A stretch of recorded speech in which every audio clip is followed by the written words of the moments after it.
പാവുമ്പവടക്ക സംസ്കൃതി ഗ്രന്ഥശാലയുടെ പുരസ്കാര സമർപ്പണം നടത്തി. ഗ്രന്ഥശാല വാർഷികത്തിന്റെ ഭാഗമായാണ് പുരസ്കാരം സമ്മാനിച്ചത്. സംസ്കൃതി ഗ്രന്ഥശാല വാർഷികത്തോടനുബന്ധിച്ചാണ് സംസ്കൃതി പുരസ്കാര സമർപ്പണം സംഘടിപ്പിച്ചത്. കൊല്ലം ജില്ലാ ലൈബ്രറി കൗൺസിൽ പ്രസിഡന്റ് മുരളീകൃഷ്ണൻ പുരസ്കാര സമർപ്പണം ഉദ്ഘാടനം ചെയ്തു. വിജയകുമാറിന് ഈ അവാർഡ് നൽകുമ്പോൾ ഒരു ഗ്രന്ഥശാല പ്രവർത്തകൻ എന്ന തരത്തിൽ വളരെ വലിയ അഭിമാനവും ആത്മവിശ്വാസവും എനിക്ക് ഉണ്ടാവുകയാണ്.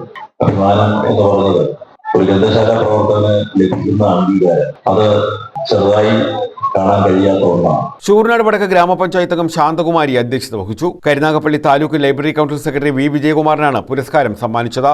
2-4 ദിനം കൊണ്ടൊരുത്തനെ തണ്ടിലെത്തി നടത്തുന്നതും ഭവാൻ, മാളിക മുകളേറിയ മന്നന്റെ തോളിൽ മാറാപ്പുകയറ്റുന്നതും ഭവാൻ എന്ന് ഒരു 5 വയസ്സുകാരനോട് ആദ്യം പാടി പഠിപ്പിച്ച ആളിന്റെ പേര് അമ്മമ്മ എന്നാണ്. നീ അങ്ങനെ വല്ലാതെ അഹങ്കരിക്കണ്ട, നീ തറയിൽ കാലുറപ്പിച്ചു നിൽക്കൂ എന്നാണ് ഒരു ഈശ്വര പ്രാർത്ഥനയിലൂടെ അമ്മമ്മ 5 വയസ്സുകാരനെ പഠിപ്പിച്ചത്. വിദ്യാർത്ഥികൾക്കുള്ള ആദരവും വിതരണം ചെയ്തു. സംസ്കൃതി ഗ്രന്ഥശാല പ്രസിഡന്റ് കെ രാജൻപിള്ള, തഴവ പഞ്ചായത്ത് അംഗം സന്ധ്യ സുമേഷ്, പുതുശ്ശേരി മലനാട് സെക്രട്ടറി സുകുമാരൻ തുടങ്ങിയവർ പങ്കെടുത്തു. ഇതോടനുബന്ധിച്ച് തിരുവാതിരയും വിവിധ കലാപരിപാടികളും അരങ്ങേറി. News bureau, Thazhava.